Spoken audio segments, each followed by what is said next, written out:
Queridos estudiantes, quien les habla es el profesor Rubén Arbañel Rivadeneira, encargado de trabajar con ustedes la parte de álgebra. En esta oportunidad vamos a desarrollar la práctica número 2 del ciclo ordinario virtual 2018-2, cuyos temas a desarrollar son, en primer término, todo lo que corresponde a números reales, y luego hablaremos de este proceso algebraico llamado racionalización, y también aprovecharemos para explicar un poco lo que es transformaciones de radicales dobles a radicales simples. Bien, queridos estudiantes, vamos a empezar entonces lo que corresponde a esta semana número 2. Y tal como lo habíamos anunciado, en un primer, digamos, punto, vamos a hablar básicamente de lo que vendría a ser el conjunto de los números reales.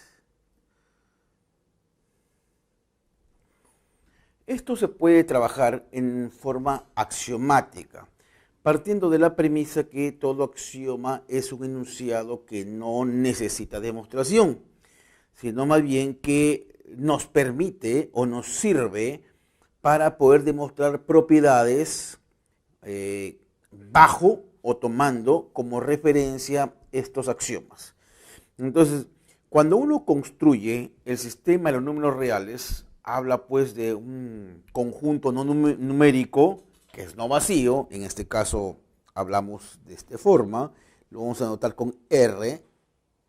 Es un conjunto no vacío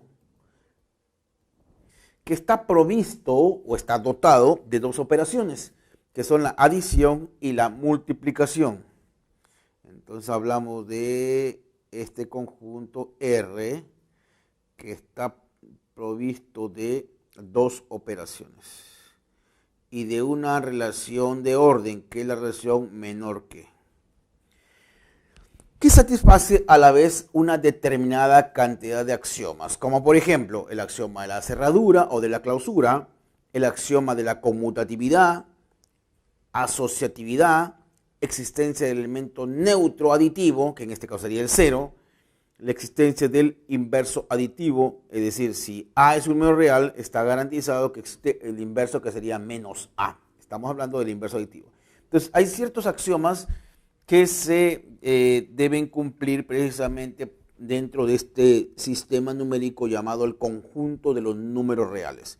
Asimismo, también tenemos axiomas referidos a la siguiente operación. ¿Cuáles son? También la clausura o cerradura. ¿Qué significa eso? Viéndolo en términos gráficos, podríamos decir que si acá tenemos el conjunto de los números reales, entonces decimos acá, si yo tengo dos números reales cualesquiera, vamos a poner acá A y B. Como es un conjunto no vacío, existirá por lo menos al menos un elemento. Entonces, la cerradura me está diciendo que la suma de dos números reales también resulta ser un número real, o sea, está dentro de los reales. Asimismo, el producto A por B, el producto de dos números reales, es otro número real. Por eso es que se dice entonces que el conjunto de los números reales es cerrado bajo la suma y bajo el producto. Entonces, a ese axioma se le conoce como el axioma de la cerradura o de la clausura. ¿Qué otro axioma se cumple con respecto a la multiplicación? También se cumple la conmutatividad, por ejemplo. ¿Quién no sabe? Desde la primaria sabemos que, por ejemplo, el orden de los factores no altera el producto. 8 por 5 es igual que 5 por 8. Otro axioma que se cumple es la asociatividad. Estamos hablando de los axiomas referidos a la multiplicación.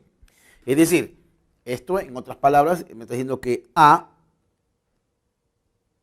por B, todo esto multiplicado por C, lo puedo escribir como A que multiplica a BC. Así como había, hace instantes nomás hemos hablado del neutro aditivo, que era el 0.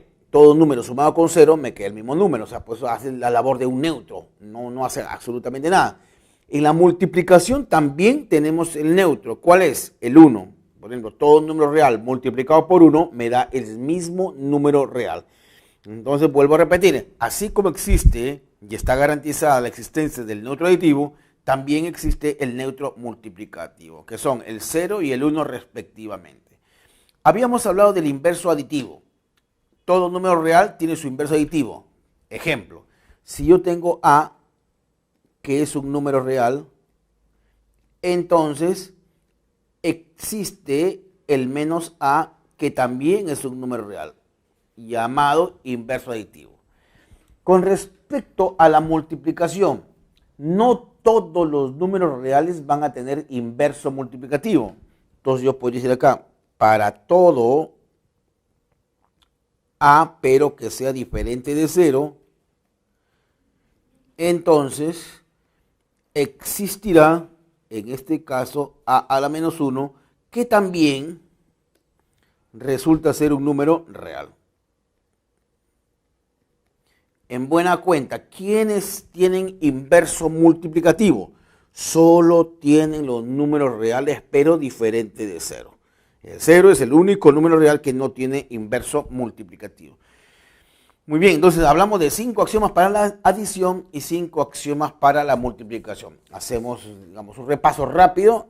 Hablamos, por ejemplo, de la cerradura o la clausura, la conmutatividad, la asociatividad, la existencia del elemento neutro y la existencia del inverso del elemento inverso. Ahora, la relación de orden también tiene sus propios axiomas. Como por ejemplo, la tricotomía. Si yo tengo dos números reales, vamos a poner A y B, ¿qué posibilidades, qué escenarios se presentan en referencia a A y B? Bueno, puedo decir que A es menor que B, o que A es igual a B, o que B es menor que A. No existen más posibilidades, dados dos números reales, que A sea menor que B, que A sea igual a B, o que B sea menor que A. Entonces, en base a esos axiomas, lo que hay que hacer es tratar de demostrar todas las propiedades que aparecen dentro del conjunto de números reales. Obviamente que por factor tiempo no vamos a demostrar todas las propiedades, ¿no? Pero la idea es, las propiedades tienen que estar demostradas tomando como referencia o tomando como base los axiomas y algunas otras propiedades que ya hayan sido demostradas previamente. Entonces, por ejemplo, en base a los axiomas se demuestra que todo número real multiplicado por 0 es 0. Algo que nosotros, digamos, lo hemos venido aplicando, digamos, sin tener la mayor seguridad que eso es válido para todos los números reales. Pero ya demostrándolo y haciendo uso de los axiomas, digamos que esa propiedad ya podríamos dar por cerrado que se cumple para cualquier número real. Como puedo repetir, la idea es demostrar, pero haciendo uso de los axiomas. Bien, ahora vamos a hablar de la transformación de radicales dobles a radicales simples. Tenemos esta información entonces. Transformación de radicales dobles a radicales simples.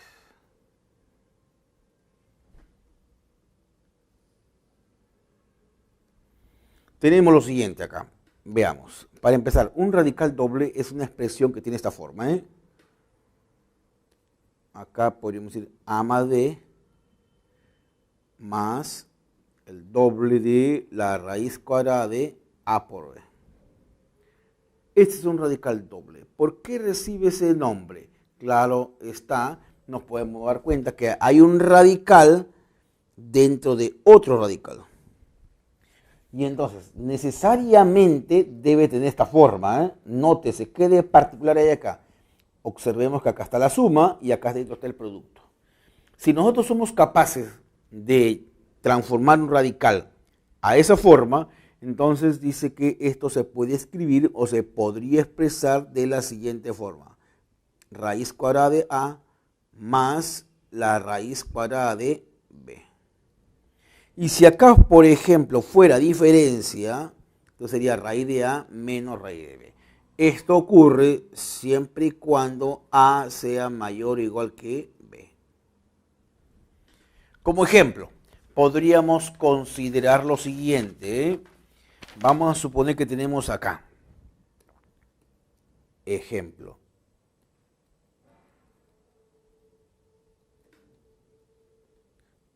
Tenemos el siguiente radical. La raíz cuadrada, vamos a poner esta expresión h. Esta es la raíz cuadrada de 8 más 60. Claro está, el radical que acabamos de escribir no tiene la forma de este radical llamado radical doble, pero lo podríamos, vamos a ponerle acá raíz cuadrada de 60, ¿eh? Vamos a mejorar inclusive esto y lo podríamos escribir acá raíz cuadrada de 60. Esto puede ser escrito de la siguiente manera. 8 más 60 es 4 por 15. Entonces raíz cuadrada de 4 sería 2. Raíz cuadrada de 15. Tenemos este radical. Entonces habría que darle la forma deseada. Para tal caso, deberíamos buscar dos números que sumados me den 8 y que multiplicados me den 15. Entonces esto lo podríamos escribir de la siguiente forma, ¿no? A ver, lo podemos escribir como 8 es 5 más 3, más 2 veces la raíz cuadrada de 15, que sería 5 por 3. Y ya está.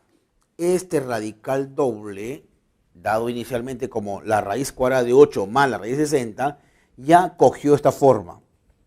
A se puede ver que es 5 y B sería 3. Entonces, esto lo podríamos expresar de la siguiente manera. Según la teoría, la raíz de 5 más la raíz cuadrada de 3. Este radical doble se ha convertido o se ha transformado en una suma de radicales simples. Por acá podríamos tener otro ejemplo. A ver. Ejemplo número 2.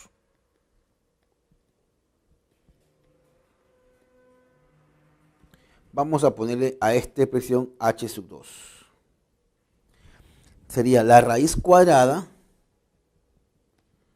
de 6 menos la raíz cuadrada de 20. Tenemos este radical.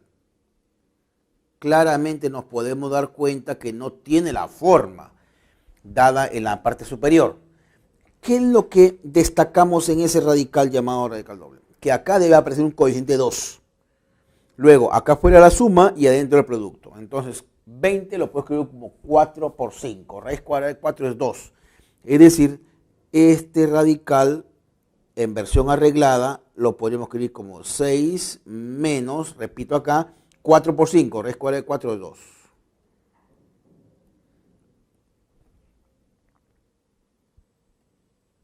Ahora sí, habría que buscar dos números que sumados me den 6 y que multiplicados me den 5. Es decir, esto lo podríamos tranquilamente escribir de la forma siguiente.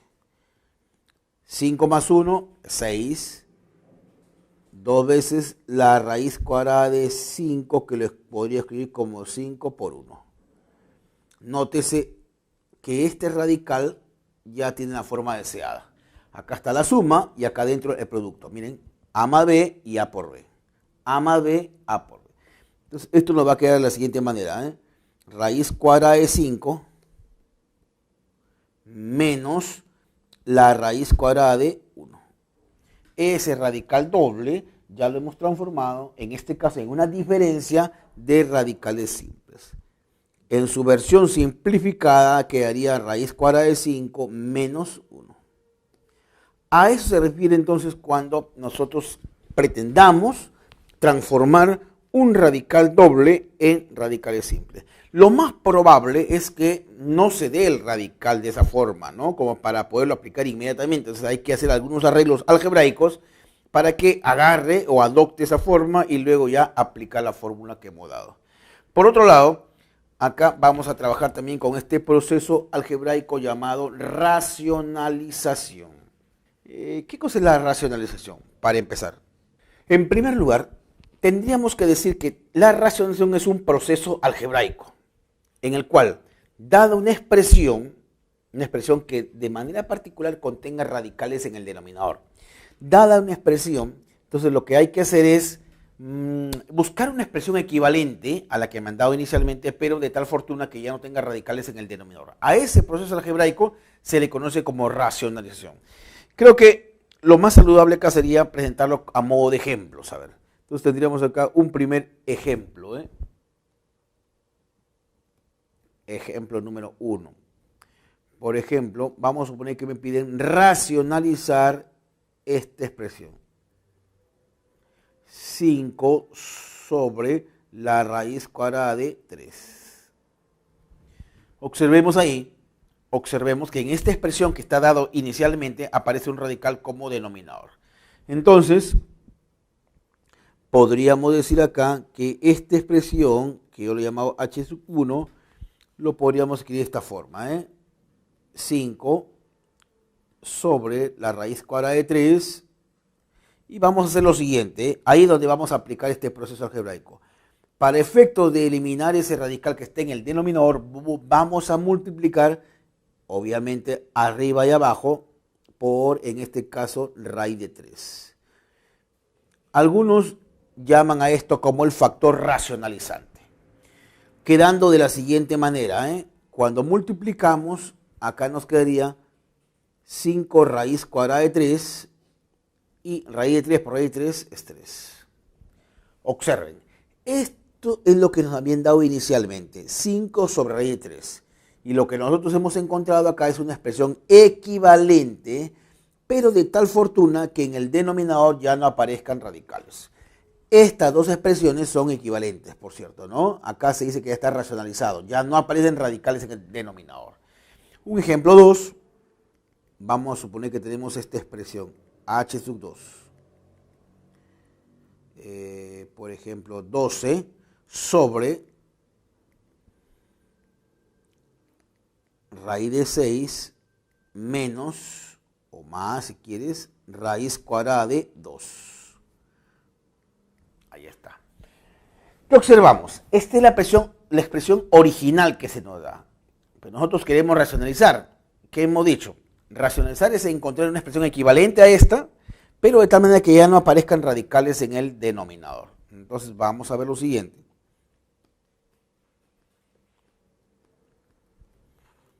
Tenemos entonces acá 12 sobre la raíz de 6 más la raíz cuadrada de 2. Lo que vamos a hacer es multiplicar tanto el numerador como el denominador por su llamado factor racionalizante. O algunos le llaman el conjugado en este caso, ¿no? Que sería la raíz cuadrada de 6 menos la raíz cuadrada de 2. Obviamente, para que no cambie o no se altere, acá nos quedaría la raíz de 6 menos raíz de 2. Tendríamos entonces lo siguiente. Esto va a ser igual. Vamos a multiplicar en el numerador. Nos va a quedar 12 que multiplica a la raíz cuadrada de 6 menos la raíz cuadrada de 2. Ahora, cuando multiplicamos los denominadores, podemos observar que lo que se va a generar acá es una diferencia de cuadrados. Me va a quedar algo así como raíz de 6 al cuadrado menos raíz de 2 al cuadrado. Es decir, 6 menos 2. Y esto me quedaría 4. Vamos a simplificar entonces. Al simplificar nos quedaría lo siguiente. Cuarta, 1, cuarta, 3. Quedando de la siguiente manera. Esto va a ser igual a 3 que multiplica a la raíz cuadrada de 6 menos la raíz cuadrada de 2. Observen, esta es la expresión original que se nos dio. 12 sobre la raíz de 6 más raíz de 2. Observamos claramente que en el denominador aparecen radicales, en este caso raíz de 6 y raíz de 2. Pero nosotros valiéndonos de este proceso algebraico, hemos logrado encontrar una expresión equivalente a la que nos han dado de forma inicial, pero de tal manera que en el denominador ya no aparezcan radicales. Es más, en este ejemplo, ni siquiera aparece denominador. Entonces, a ese proceso se le conoce como la racionalización. Y muchas veces hay que recurrir a algunas identidades importantes, identidades algebraicas estamos hablando, evidentemente, para efecto de lograr conseguir ese propósito, ¿no? De eliminar los radicales del denominador.